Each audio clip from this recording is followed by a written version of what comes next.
Hello there everyone. It's really glad to meet you in the online English class. 여러분 만나서 정말 겁나게 반갑습니다. 일주일 동안 행복하고 보람있고 기쁘고 활기차고 상쾌하고 즐겁게 잘 보내셨으리라 믿습니다. 세상에서 가장 어려운 일 두 가지가 있는데요. 첫 번째가 내 생각을 남의 머리에 넣는 일이고, 두 번째가 남의 돈을 내 주머니에 넣는 일이랍니다. 첫 번째 일을 하는 사람을 선생님, 두 번째 일을 하는 사람을 사장님이라 부릅니다. 그리고 이 어려운 두 가지 일을 한 방에 다 하는 사람을 마누라라고 부른답니다. 그러므로 선생님에게 대드는 것은 배우기 싫은 것이고, 사장님에게 대드는 것은 돈 벌기 싫은 것이고, 마누라에게 대드는 것은 살기 싫은 것이랍니다. 흐흐 즐겁게 웃으면서 하루하루 보내시고 가족분들에게 마누라에게 잘하라고 전해주세요. 2주 전부터 함께 공부하고 있는 주제가 소인데요. 오늘 소 3탄입니다. 소에 대해 공부하다 보니까 정말 많은 것을 모르고 있었구나라는 생각이 들었습니다. 그뿐 아니라 잘못 알고 있었던 상식, 모르고 있었으면 망신을 당할 뻔한 상식을 오늘 함께 알차게 공부해 보도록 하겠습니다. 오늘은 소 3탄입니다. 소는 자석을 먹어야 살 수 있다. O일까요? X일까요? 소가 자석을 먹는다. 말도 안 되고 상상도 안 되는 얘기지요? 목요일 수업 때도 여쭤봤습니다만 모두 처음 듣는 얘기라고 하셨네요. 사실 저도 몰랐는데 놀랍게도 이 내용이 이미 TV에서 많이 알려졌더라고요. 몰랐으면 망신을 당할 뻔한 내용이었다는 거죠. 답은 O입니다. 소는 자석을 먹어야 삽니다. 답이 오라서 놀라셨나요? 소는 자석을 먹지 않으면 죽습니다. 왜 그런지 차근차근 우리가 몰랐던 카먼센스를 하나씩 공부하시면서 중요 영어 단어들을 함께 익히겠습니다. 렛츠고! 우선 영어 단어 점검부터 하고 시작할게요. 사람에게는 지문이라는 것이 있죠. 손가락 끝부분에 난 소용돌이 모양의 선이나 금을 말하죠. 지문의 문양은 서로 달라서 본인 확인을 지문 인식으로 하게 되죠. 그럼 지문은 영어로 무엇일까요? 손가락의 문양을 말하는 거니까 손가락인 핑거가 들어가고요. 문양은 영어로 프린트라고 합니다. 합치면 핑거프린트가 되죠. 따라해볼까요? 핑거프린트, 핑거프린트, 핑거프린트, 핑거프린트. 무슨 뜻이라고요? 지문입니다. 좋아요, 잘하셨어요. 그럼 소에도 지문이 있을까요? 소에 손이 있나? 라고 생각하시는 분들이 있으시다면 상상력이 너무 지나치신 거예요. 소는 지문 대신 소의 비문이라는 것이 있습니다. 코의 지문을 말하죠. 작년 2024년 8월 22일, 그러니까 OX 퀴즈 39번 문제에서 우리가 공부했던 내용이 있습니다. 지금 빨리 책을 찾아보시기 바랍니다.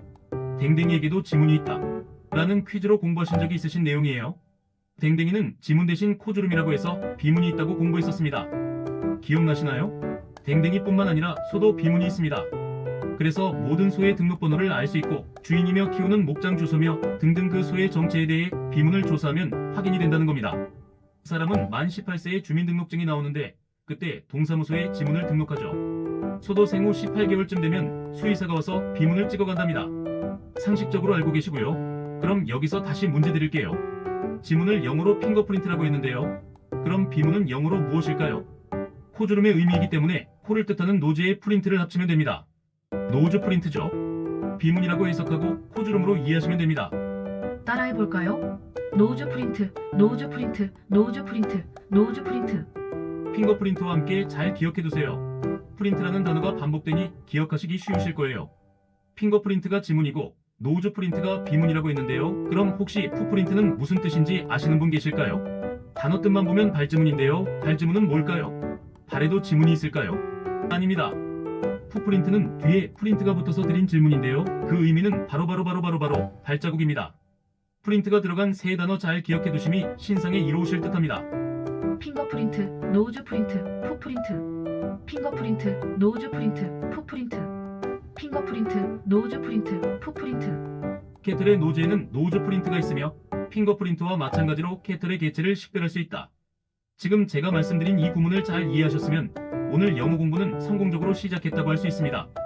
일단 중요 단어 공부가 우선이니까요. 근데 만약에 제가 캐럿즈 노즈 헤즈 언 노즈 프린 and like fingerprint. This nose print can identify the carrot's individual. 이라고 하면 아마도 제 수업을 들으실 분은 없으실 거예요. 그렇지요? 캐틀의 노즈에는 노즈 프린트가 있으며 핑거프린트와 마찬가지로 캐틀의 개체를 식별할 수 있다. 일단 이렇게라도 단어 위주로 한국어와 섞어서 영어 단어를 말씀하시는 습관을 기르시면 좋으실 것 같습니다. 그럼 다음 내용으로 넘어가서 캐틀을 도축할 때, 그러니까 영어로 캐틀을 부처할 때 어떻게 부처하는지 알고 계신 분 계실까요? 당연히 모르실 수 있습니다. 조선시대라면 백정이 소나 돼지를 죽이는 모습을 보셨다는 뜻이 되니까요. 소도 약점이 있는데요. 그게 어디냐면 바로 정수리입니다. 정수리는 머리 위에 있는 신체 부위인데요. 여기를 커다란 못이나 정으로 있는 힘껏 치면 바로 즉사합니다. 불쌍하다고요? 그런 마음이 드시면 소고기는 드시지 마셔야 해요. 소는 음식으로 키우는 동물이니까요. 그래서 채식주의자가 되나 봅니다. 생명이 있는 동물을 너무 잔인하게 인간들이 죽이니까요. 하지만 한편으로는 고통이 없이 한 번에 죽이는 것이 오히려 소한테는 더 낫다고 합니다. 아무튼 우리는 동물보호론에 대한 딜레마를 연구하는 게 아니니 본연의 자세로 돌아가자고요. 정수리는 소의 약점이라고 했는데요. 정수리는 영어로 뭘까요? 이 단어를 맞추신 분이 계셔서 제가 선물을 준비했습니다. 오프라인 수업 때 증정하도록 할게요. 축하드립니다. 정수리는 영어로 타프입니다. 꼭대기, 정상, 가장 높은 곳, 1등이라는 뜻으로만 알고들 계셨을 텐데요. 정수리도 머리 제일 위에 있잖아요. 그래서 정수리를 영어로 타프이라고 합니다. 또 다른 영어로 표현이 있는데요. 바로 크라운입니다. 이 단어는 과자 회사로 유명한 크라운 제과가 있어서 아마 쉽게 연관이 되실 거예요. 크라운은 원래 왕관이라는 뜻으로 공부하셨을 텐데 정수리라는 뜻도 가지고 있습니다.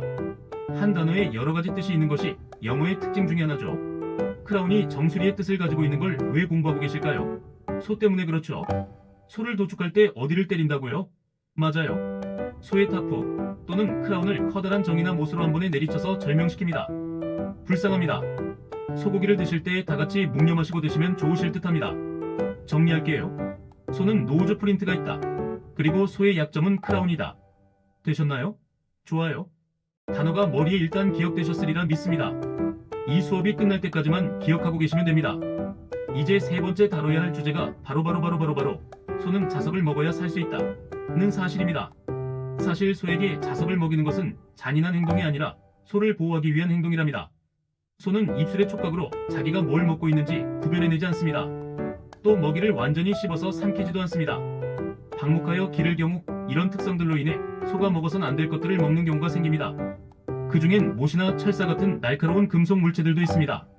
금속 물체들이 위로 넘어간 뒤 위가 수축하면 금속 물체들이 복막강으로 넘어가 심각한 염증을 일으킬 수 있습니다. 드물게는 심낭까지 뚫어서 심낭염을 일으키기도 합니다. 이것을 창상성 심낭염이라고 하는데 저는 오히려 영어인 하드웨어 디지즈가 더 이해하기 쉬웠습니다. 한국말은 너무 어려워요. 이 염증에 걸리면 밥을 안 먹고 되새김질도 안 하고 우유도 안 나오고 등이 굽히거나 신음소리를 내면서 결국 죽게 됩니다. 이것을 예방하기 위해 소가 6개월에서 1년 정도 자랐을 때 자석 한 개를 첫 번째 위에 투입합니다. 이 자석은 소가 죽을 때까지 첫 번째 위에 머물면서 금속들이 두 번째 위로 넘어가지 않도록 붙들어둡니다. 소에게 급여하는 자석은 일반 자석이 아니라 특수 제작된 원통형 자석이에요. 이걸 반추위 자석 또는 소자석이라고 부르죠. 길이는 약 7에서 10cm, 지름은 1에서 2cm 정도로 소가 삼키기 적당한 크기랍니다. 여기서 자석을 영어로 꼭 알아두세요. 마그넷입니다. 소자석이니 캐털 마그넷이라고 할 수 있겠죠. 이 마그넷을 소에게 먹이면 제1위반추위나 제2위 그무리에 머물게 됩니다. 소가 우연히 삼킨 금속 물체들이 위 속에서 돌아다니다가 매그넛에 달라붙게 됩니다. 마그넷에 붙은 금속 물체들은 더 이상 위벽을 찌르거나 손상시키지 못하게 됩니다. 금속 물체들이 마그넷에 고정된 채로 소의 소화 시스템에 머물거나 시간이 지나면서 자연스럽게 배출됩니다. 진짜 신기하지 않나요? 이런 간단한 원리로 소의 생명을 위협하는 심각한 질병을 예방할 수 있다니 과학의 힘이 대단해요. 근데 여기서 재밌는 사실, 소자석은 단순히 금속 물체를 붙잡는 것뿐만 아니라 소의 소화 활동에도 도움을 준다는 연구 결과도 있어요. 자석이 위 속에서 움직이면서 소화를 촉진하고 미생물 활동을 활성화시킨다는 거죠. 일석이조네요. 경기도의 한 대규모 젖소 농장에서는 매년 5에서 6마리의 소가 창상성 위염으로 고생했었답니다. 하지만 모든 소에게 마그넷을 투여하기 시작한 후 창상성 위염 발생률이 90% 이상 감소했답니다. 1년에 한 마리도 발생하지 않는 애도 있었대요. 대박! 소와 자석의 놀라운 관계 신기하죠? 그래서 오늘의 OX 퀴즈의 정답은 O였습니다. 맞추신 분 축하드립니다. 오늘 맛있는 음식을 드시면서 스스로를 칭찬하시고 상을 주시기 바랍니다. 자, 그럼 오늘의 영어 구문 독해 커먼센스 잉글리쉬를 정리해보겠습니다. 소의 코에는 비문이 있으며 지문과 마찬가지로 이 비문으로 소의 개체를 식별할 수 있다. 소의 약점은 정수리다. 소를 도축할 때 정수리에 거대한 못이나 정을 때려서 절명케 한다. 목장에서 키우는 소는 자석을 먹인다. 초식을 하는 소의 위장을 보호하기 위해서이다. 풀과 흙, 철을 미각으로 구별 못해 같이 먹는 경우 죽게 된다. 여기서 꼭 알고 계셔야 할 영단어가 있는데요. 초식동물이라는 단어입니다. 고기를 안 먹고 풀만 먹는 동물들인데요. 영어로 허비보어라고 합니다. 따라해볼까요? 허비보어, 허비보어, 허비보어, 허비보어, 허비보어. 허브라는 단어는 화초 키우시는 분들은 많이들 아실 거예요. 향기가 매우 좋은 화초지요. 근데 허브는 라틴어로 단순히 풀도운 풀잎이라는 뜻입니다. 냄새나 향기하고는 아무런 관련이 없다는 사실. 뒤에 붙는 보어는 먹는 것이라는 뜻으로 결국 허비보어라고 하면 단어 뜻 그대로 풀을 먹는 동물이라는 뜻이 되죠. 즉 초식동물을 의미합니다. 잘 기억해 두시고요. 초식동물이 허비보어라면 그럼 반대로 고기만 먹는 육식동물은 무엇일까요? 바로 카니보어라고 합니다. 칸이라는 말도 라틴어로 고기라는 뜻이에요. 보어가 먹는 것이라는 뜻이니까 카니보어는 고기를 먹는 것, 육식동물이 됩니다. 초식동물은 허비보어, 육식동물은 카니보어. 되셨나요? 좋습니다. 잘하셨어요? 그렇다면 풀과 고기를 같이 둘 다 먹는 잡식동물은 무엇일까요? 인간이죠. 맞습니다. 사람은 잡식동물이죠. 상추쌈에다가 고기를 얹어 우적우적 먹으니까요. 잡식동물은 영어로 옴니보어라고 합니다. 옴니는 모든, 전부라는 라틴어이고 보어는 역시 먹는 것이라는 뜻이므로 옴니보어는 잡식성 동물이 됩니다. 허비보어, 카니보어, 옴니보어. 세 가지 단어를 꼭 기억해 두셨다가 잘 쓰셨으면 합니다. 소는 허비보어이고 호랭이는 카니보어, 그리고 인간은 둘 다 먹으니 옴니보어가 되겠네요. 소든 호랑이든 아무거나 잘 먹어야 된다는 거겠죠.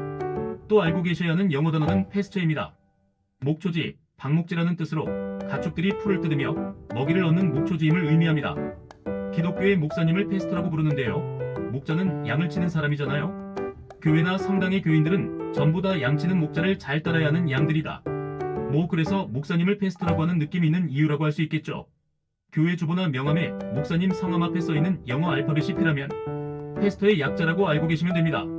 모르고 계신 교인이 있으셨다면 이번 주에 교회 가셔서 회개 기도하시고 통성 기도하시고 철야 기도하시고 금식하시고 그러시기 바랍니다.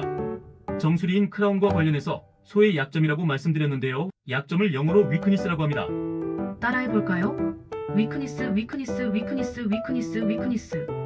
약함, 가냘품, 허약, 유약 등의 뜻이 있습니다. 캐틀의 위크니스는 어디라고요? 네, 맞아요. 크라운입니다. 소의 크라운을 네일로 내리칩니다. 네일은 원래 손톱으로 많이들 알고 계시지요? 맞습니다.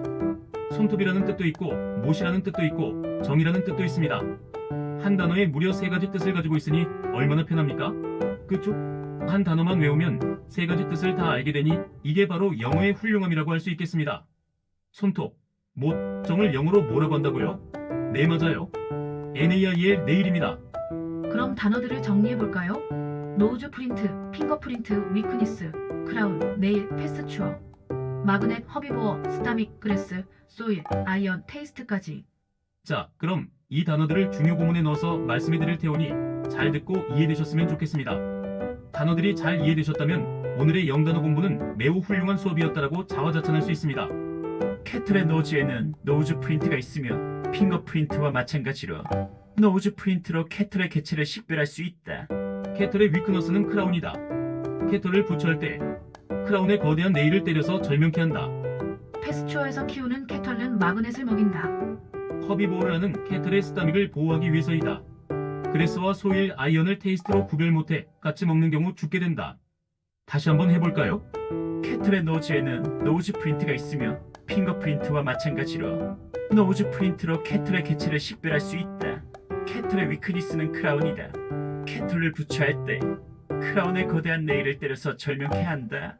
패스처에서 키우는 캐털은 매그넛을 먹인다. 허비보르라는 캐틀의 스토먹을 보호하기 위해서이다. 그레스과 소일, 아이언을 테이스트로 구별 못해 같이 먹는 경우 죽게 된다. 여기까지 대단히 정말 수고하셨습니다. 오늘 캐틀에 대한 세 번째 커먼센스를 공부하셨는데요. 다음 시간엔 캐털 사탄을 공부하겠습니다. 공부할 것이 많죠? 한우 충동이요 만권 가지가 아닐 수 없습니다. 모쪼록 일상생활에서 꼭 캐털을 찾으시거나 대화의 주제로 삼으셔서 공부하신 티를 팍팍 내시고 자랑질하시길 바라겠습니다. 마지막으로 제가 오프라인 시간에 나눠드린 프린트물에 빈칸을 꽉꽉 잘 채우셔서 사진 찍으신 다음에 저한테 꼭 카톡으로 보내주시길 간절히 협박하며 기다리겠습니다. 숙제를 잘하심이 신생에 이로우실 듯해요. 안에 오신 분들은 옥상으로 올라오시거나 부모님 모시고 오시기 바랍니다. 여기까지입니다. 오늘 대단히 고생하셨습니다. 즐겁고 보람찬 주말 보내시고 다음 주 목요일 수업에 꼭 행복한 모습으로 다시 뵙겠습니다. 감사합니다. Have a nice and happy day. Take care. See you next time. Bye.